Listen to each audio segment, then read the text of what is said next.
All right, good evening, everyone. It is Monday, December 15th, 2025, a little bit after 5:30 p.m., and this is a public meeting of the School Board of West Bend Joint School District Number 1. More than 24 hours prior to the meeting, notice of the time, place, date, and subject matter of this meeting was posted at the entrance doors of the Education Service Center and on the district website. It was also sent to the West Bend Community Memorial Library, the Daily News, WRYU, the Milwaukee Journal-Sentinel, and other media sources that have requested notice of our meetings. I'm going to pause to ask Superintendent Wimmer to confirm that this meeting was properly posted. Yes, it was. Great, thank you. Please rise and join in reciting the Pledge of Allegiance. I pledge allegiance to the flag of the United States of America and to the republic for which it stands, one nation, under God, indivisible, with liberty and justice for all.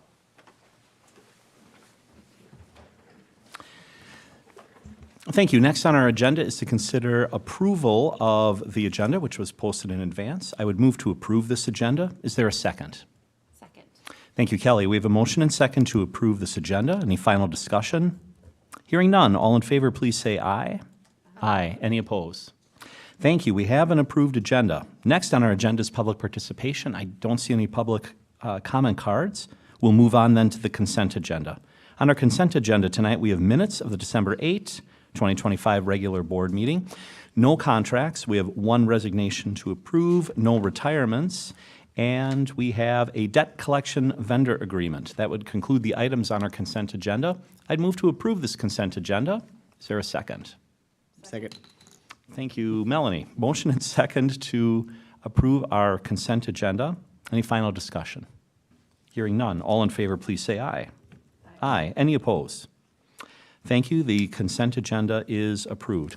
I think I failed to mention earlier in the meeting that we have a quorum of our board with all 7 members present. We'll move then to our discussion items. First discussion item, high schools configuration engagement planning. Superintendent Wimmer. I don't want to belabor this item. Just as a follow-up, we started talking about the different forums. We'll go into public engagement around the topic of configuration, January and February. One piece of that puzzle that we had some preliminary conversation was around a survey. If we're going to an outside vendor to launch, mail, and do all of those pieces with a survey, you're looking at really approaching a $20,000 mark. I would propose that we kind of take in all the pieces that we've used to educate the board and put together kind of some mini educational pieces and then opportunity for questions for our public and then promote that. We could determine if we're going to do a mailing on that survey, even mailing a postcard to every home. You're looking at $7,000 to $10,000. So I just want you to kind of weigh that opportunity, how we want to launch that survey with our public. I think that we could really draft those questions in-house, look at that in-house as a team, have that authorized by the board, and we can bring that draft forward, kind of based on those pieces of the puzzle that we analyzed, but just general thoughts, direction on survey as part of the engagement process. So engaging a survey vendor on the outside is more pricey. I seem to remember, though, from the referendum that they were able to slice and dice responses in different ways.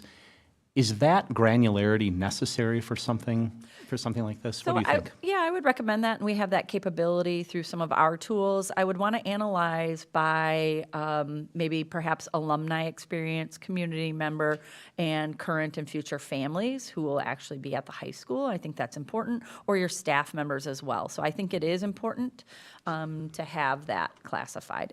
And maybe people wear multiple hats, giving them space to declare that as well. But I think that is something that the board will want to weigh. And if we would conduct that survey ourselves, we would have that capability to gather enough data for that. Yeah, even when we did a mailing to every home and all those, I can't remember, but I think it was still under 1,000 people responding to our referenda survey. And we certainly can do that analysis of not just the hard numbers, but even a synthesis of comments and themes. We would be able to do that in that time frame that we've allowed. Other thoughts? Chris? I think if we do a survey, we need to acknowledge that this is a different audience. So, for example, with the referendum question last year, like this decision impacted everybody, it impacted every taxpayer. But for this, not to say it's not important, it's just not going to impact every single person in our school district. So I'm not opposed to doing surveys, but I want to make sure we target specific groups that it's actually going to impact, or this decision is going to impact. And we have that easier access to our current family. You know, we have about 4,000 households that we have direct access to, so that we're hitting that not just by, you know, word of mouth or something in a news, but that we're tailoring that to those households, saying complete this, and reminders and seeing who's kind of, you know, what kind of response rate I've got to push those reminders. So we've got that capacity as well. Other thoughts? My initial reaction is that unless administration would say that we lack some sort of capability that an outside survey vendor would have, I would have comfort conducting the survey internally. And I think that was one of your foundational questions. Correct. Okay. So then what I'll do to proceed is kind of mock that up so you can look at that draft language. If there's any feedback that you have around, hey, I really want to get at this, to me, when we put together, it follows kind of your board learning, doing a little piece of educating around the topic and then getting kind of thoughts, feelings, pros, cons, et cetera. In addition to synthesizing, like I said, some direct focus group feedback, all of those other avenues, it would just kind of all come together. So it's just one piece of the puzzle, but an important piece, I think, too. Anything else on that item? I have enough to proceed. Thank you. All right, thank you. We move to our next item, which is budget forecasting process. And Lenny Hansen, our Assistant Superintendent, is going to come to the podium to walk us through that item. Good evening. Good evening. So I have a brief presentation as we really introduce this topic, and then in board docs you'll see a lengthier attachment that gets into the details. So I'm really just going to provide a really brief overview. There's no action or decisions that are made tonight.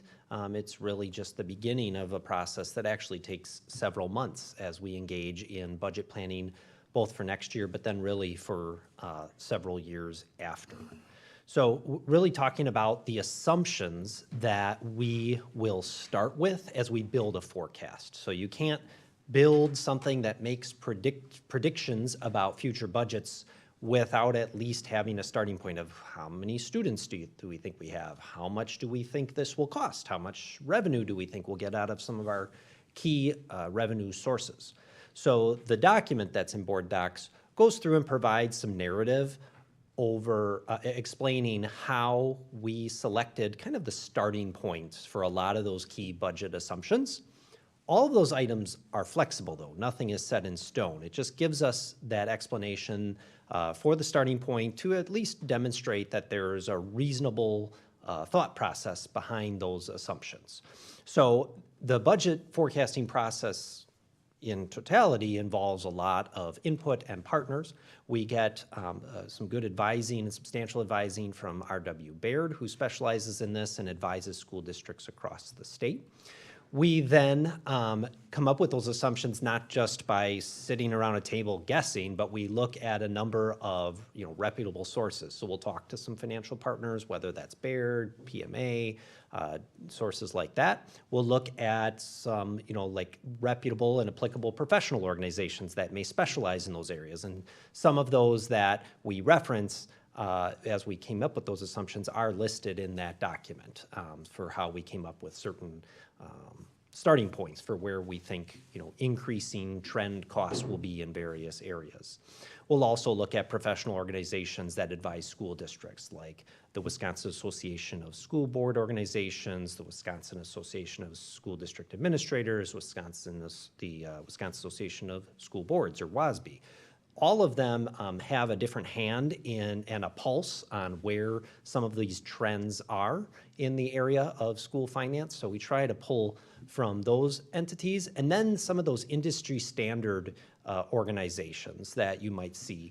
Like the Kaiser Family Foundation, for example, is one source that we go to give us insight into where long-term nationwide health insurance trend costs are going. They're not the only source we go to, but they are a nonprofit that is really recognized as an industry I don't want to call it standard, but industry, accurate industry predictor of that particular area. So we look at all those different areas in order to come up with reasonable assumptions that then go into the formula and the spreadsheet that then create the multi-year forecast. These are initial forecast expectations, and that's really important. What the forecast initially puts together for all school districts that Baird works with, on the front end typically shows a sizable future compounding deficit, and that's explained in the executive summary of that document. That's just the nature of school finance and how schools are currently funded in Wisconsin. That creates the starting point for us to then get down to the difficult work, which is figuring out, okay, where do we make adjustments? Where do we adjust expenditures next year so that we can eventually get into that sustainable financial future for the district? So we like to preempt that. You've seen that at this podium for several years, where initially you'll hear from the administration that there are difficult deficits ahead, and they are difficult deficits, and then the administration works with a team of stakeholders to figure out how to whittle away at that deficit to eventually arrive at that sustainable, balanced future. So the document has kind of three core areas where those assumptions are made. They're under enrollment, revenue, and expenditures. And then we will continue, as I said, adjusting those assumptions and the actual planned expenditures throughout the winter and spring to eventually arrive at that final point where it leads to a budget that is brought before the school board. So really the next steps are for the remainder of December, and then into January, we will complete the construction of the forecast using the assumptions. We'll then provide an initial multi-year forecast summary to the school board in January, which then leads into January and beyond, which is, again, that work of working on any deficits that are shown and figuring out how we can alleviate any shortfalls so that we can bring forward that long-term sustainable plan. So that's an overview. You'll be able to review that document, provide questions, provide input at future meetings if you have thoughts about any of the assumptions, and we'll continue to tweak and move things here or there as we get to really a more final product eventually several months from now. Any questions about that? Board members, any questions? Joe? Curious, are we able to factor in some of the big changes coming our way, like building closures and new buildings and, better energy efficiency and things like that? Yep, so we won't factor that in the initial forecast. We'll kind of forecast just as nothing changed, right? We get that starting point, and then that's an example of one of those expenditure pieces that we can start identifying, are there savings opportunities along the way? I just had noted in the budget assumptions report, it looks like as it relates to expenditures, you really have sections really, for the most part, to the major expenses. So for instance, the cost of pens and pencils, I'm sure very important, but there probably isn't that level of granularity. But it looks like, correct me if I'm wrong, there is documentation in there around the major assumptions for the larger categories. And I think that's the goal. Right, you'll find a few dozen different assumption areas across the entire document, and that is the goal. Because in some areas, on some things like supplies, if we have a change in enrollment, that sometimes reduces some of those supply costs as well. So you have to get very granular to figure out which supplies change with enrollment, which don't. So in areas where we feel that the change is not going to be as substantial, those are adjustments more made at the site level once a budget is actually brought forward. There's a lot of autonomy still within each department and site around the budget they control to then do the hard work of figuring out, okay, here's your allocation, how are you going to make everything fit within there on some of those smaller items. That makes sense. Other questions? We appreciate your work. Thank you. Thank you. All right, this brings us to future agenda items. We start with our board meeting calendar, and we're into 2026 already, if we can believe it or not. So our meeting schedule for January currently, these would all take place at the Education Service Center. On January 6th, Curriculum Committee, 4:30 p.m. And then on January 12 and January 26, we have board meetings scheduled to take place at 5:30 p.m. And Again, we encourage the public to check the official postings for the date and the time and the location in case any of those might change. Any questions on the calendar? How about any items for follow-up and communication? All right, hearing none, we have an item that is appropriately discussed in executive session. So I would move to adjourn into executive session pursuant to Wisconsin Statute 19.851C to consider employment, promotion, compensation, or performance evaluation data of any public employee over which the governmental body has jurisdiction or exercises responsibility, and take any such action if necessary based on its discussion, namely base wage negotiations, employee compensation, and employment. Do I have a second? Second. Thank you, Dr. Temez. We have a motion and a second to adjourn into executive session. Any final discussion? If not, my memory serves, this is a roll call vote.